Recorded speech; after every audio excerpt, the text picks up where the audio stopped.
sold out Queensland Country Bank Stadium. Old Boys Day, wearing heritage jerseys for the late great Carl Webb. A potential top 4 spot on the line, and the Cowboys served up that. Just kick us out of the 8 now.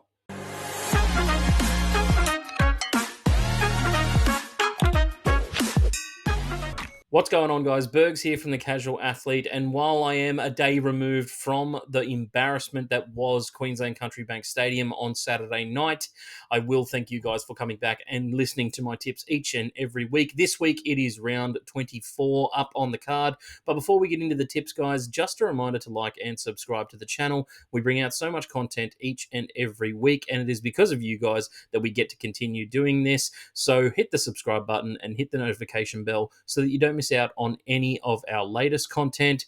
Let's just have a quick look back at the round that was, guys, and it started off pretty well this week.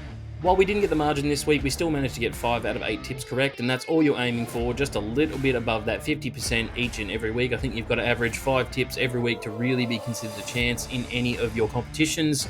And if you followed me, you got 5 out of 8 last week. The Storm getting a win on Thursday night. It wasn't really in danger at any point, although the Rabbitohs did make it quite close in the end. I thought the Storm, once again, clunky. No doubt they'll be wanting to clean it up this week, taking on the Panthers out at Bluebet Stadium. The Titans, they were possibly the biggest disappointment of the weekend, aside from my Cowboys not scoring a point against a Sharks team that didn't have Trindle. They didn't have Hines. They turned out that performance at home as well. Can tell you a lot of Titans fans must have been really disappointed on that one, but good on the Sharks. They proved all the doubters wrong, and their centres had an absolute field day. I know Ramian got sin-binned later in the game, but Iro and him were outstanding. The Panthers, jeez, what a crazy game that was. I thought that Parramatta had sealed it when they scored when the Panthers were down to 12 men in the 69th minute, I believe it was, to go up 34-20. And you can't count this Penrith side out at the moment. Dane Laurie, outstanding. Cleary was good on the comeback as well and kicked the goal to send them over the top. And Para were just shell-shocked, stunned, not knowing what had happened. So I thought they put in a good performance right up until that 70-minute mark. The Seagulls, I think a lot of people thought that this was going to go either way, but I was pretty confident in the way the Seagulls have been playing of late. They're really making a charge in these finals and can be considered, for me, aside from the Dogs, one of the biggest threats to the top 4 teams at the moment. Their attack is stunning when it is clicking, and their defence was good on the weekend as well. The Raiders really couldn't find too many inroads. They scored a couple of tries late in the game, but I think by that point Manly had thought they'd won it. Let's get on to the Cowboys game, possibly our most disappointing effort. As I said in my intro, we had it all to play for.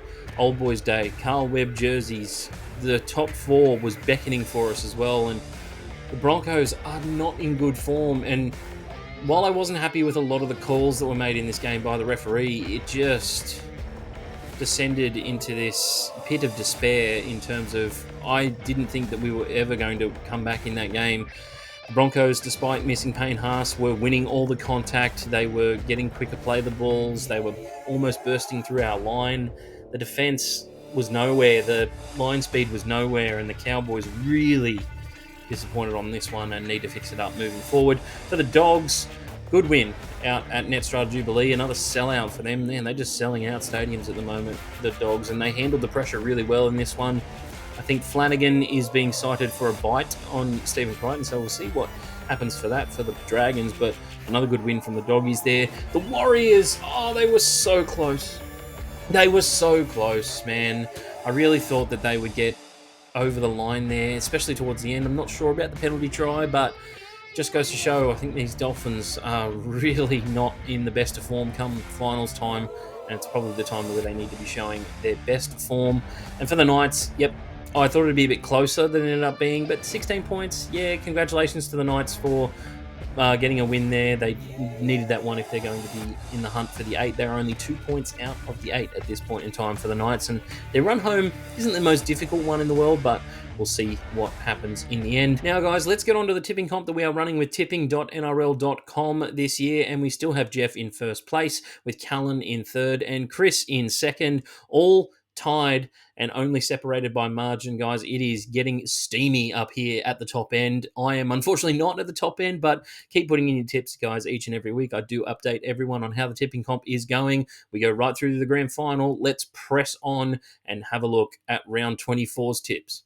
Alrighty, guys, you know the drill. First game of the round is out at Bluebet Stadium on Thursday night, where we have the Panthers taking on the Storm. Now, since the 2020 grand final, these teams have played 10 games against each other over the past 4 seasons, and the Penrith Panthers have gotten the upper hand. They have won 6 out of those 10 games. For the Panthers, on the injury side of things, Sorensen didn't finish the game on the weekend with a hamstring injury, although they should get back Dylan Edwards this week, and that is a massive in for the Panthers, even though Dane Laurie has been playing some outstanding football at the back for them.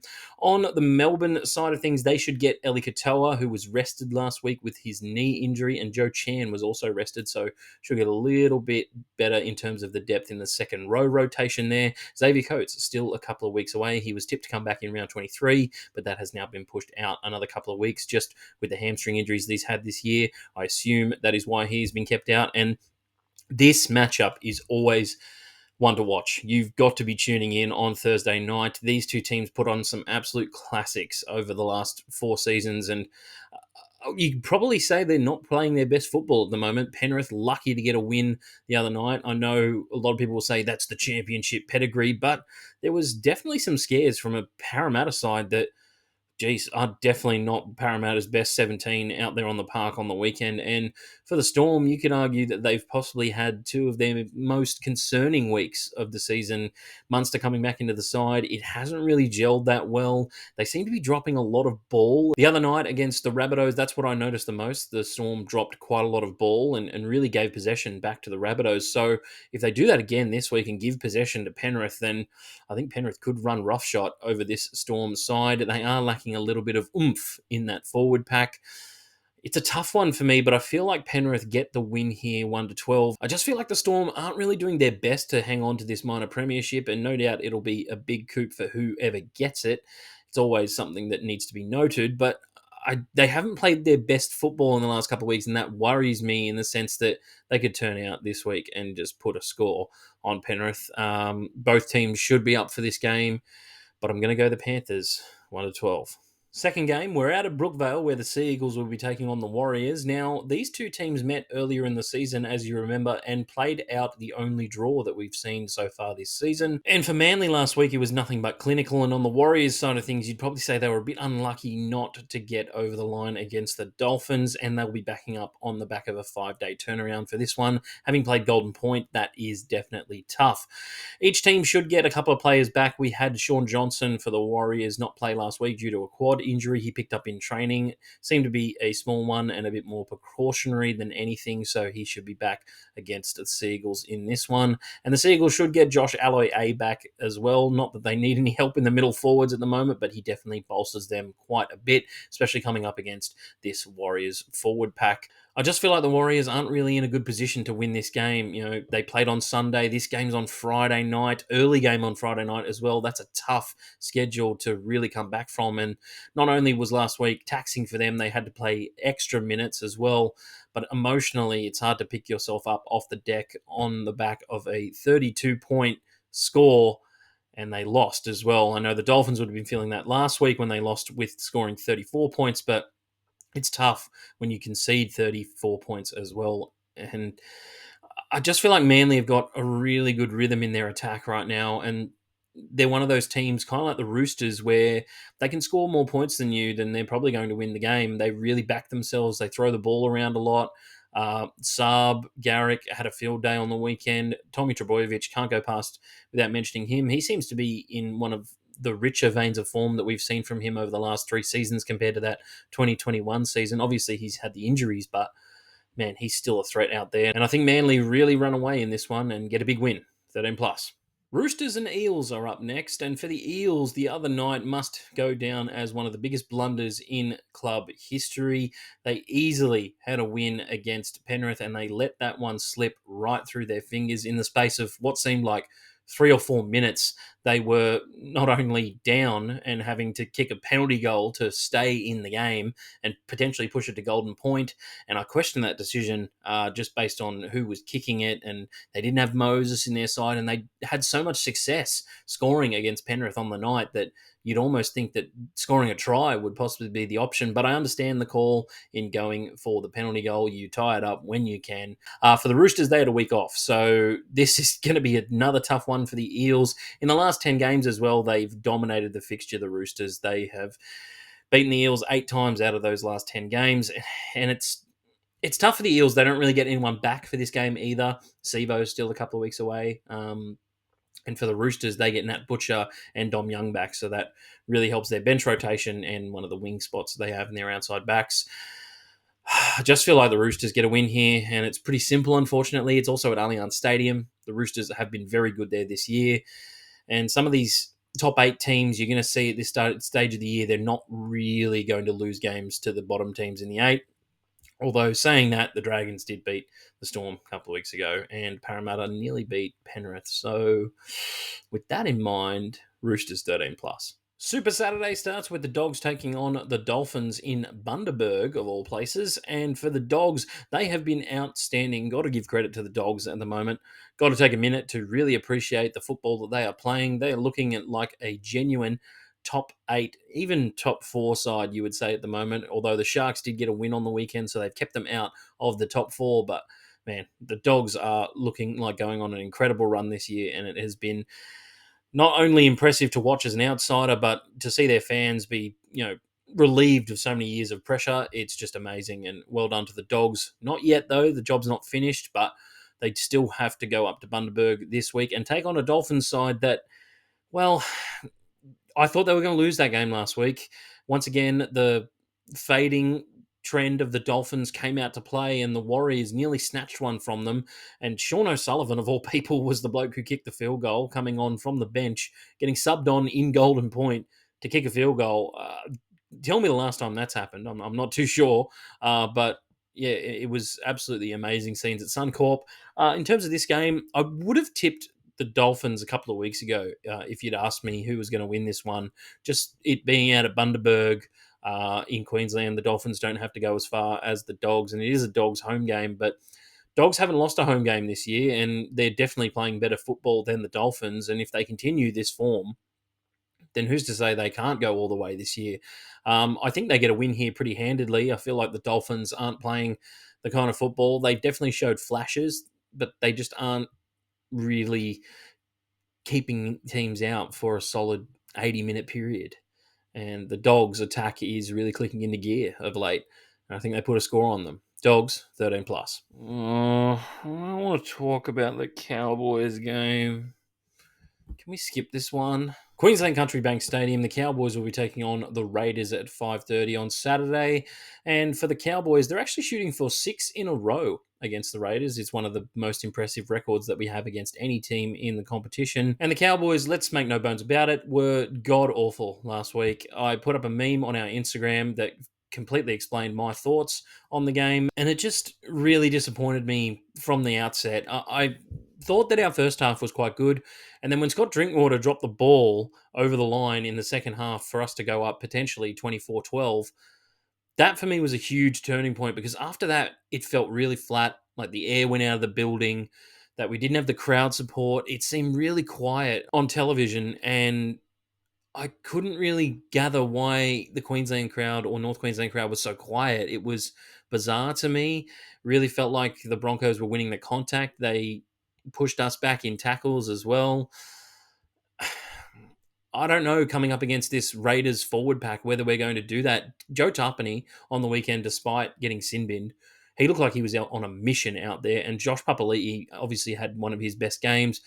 Big occasion for him, celebrating his 300 game in front of his home crowd. And Sticky will no doubt be upset that they lost that game. And I think the Raiders come into this one, I'd have them as favourites, to tell you the truth. I do not know why Sportsbet has us at $1.47 favourites. That blows my mind. But we also are missing so much meat in the middle this year in terms of our forwards. Taumalolo out for this game. We've got Nanai out for this game. We've had no Cohen Hess all year, and Tarnoa Brown, despite what you might think about Tarnoa Brown, he still is a bigger body that you can put into the game. We're just missing this year, and if we can't stop this Raiders forward pack, then I really feel like they could put on another score on us again. I'm just sick of the terrible defensive efforts from the Cowboys week in and week out, and I keep saying it each and every week. It's just annoying at this point. But I am going to tip them. I think they get a win in this one close. Despite all the negative stuff I've said, guys, leave that to the side. I feel like the Cowboys are a better team than the Raiders this season. Raiders have done well to get to where they are and win as many games as they have, considering a lot of people had them finishing towards the bottom of the ladder. But I just don't see them going up to North Queensland and getting a win. Cowboys 1-12. Tigers take on the Rabbitohs out at Campbelltown, and over the last 10 games between these two teams, the Rabbitohs have the better record. They've won 8 out of those previous 10 games. They're also shooting for 5 in a row against the Tigers. But I've got to tell you, my upset meter is a ticking in this one. I don't think that the Tigers were particularly bad against a Knights team that I would say is probably better than the Rabbitohs this season. It's just a matter of, do the Rabbitohs still have enough class left in their side to be able to beat the Tigers in this one? I do think that the Rabbitohs definitely have the better halves pairing in White and Cody Walker. It's been working pretty well. They did hang in there with Melbourne on the weekend, but I felt like Melbourne gave them a lot of ball. It's a matter of if the Tigers are going to do exactly the same thing, and it's the Tigers we're talking about. They're probably going to do the same thing, but I really like the Tigers this week. That's why they are going to be my Hills Cricket Academy lock of the week. I'm going to pick the Tigers here for an upset. They're due a win. That's really the only thing that I'm looking at here. I feel like the Tigers get one more win out of this season, and I'm picking it to be this week. I do not think that they're going to go on a big run towards the end of the season on a massive losing streak. And the Rabbitohs, they lost last week, so they really don't have much to play for in terms of pride. They have a lot to play for, but just feel like the Tigers can snag one here. Tigers 1-12. We're at Wynn Stadium on Sunday for our first game with the Dragons taking on the Titans. Now, the Dragons have the better record over the previous 10 games. They've won 6 out of those 10 games. But the Titans got a pretty comprehensive win over them earlier in the season. Now, for both these teams, they're coming off losses, so you'd want to think that they'd be wanting to impress not only their fans and regain a little bit of faith from them, but also improve their finals hopes. I know the Titans probably more out of it at this stage than the Dragons are.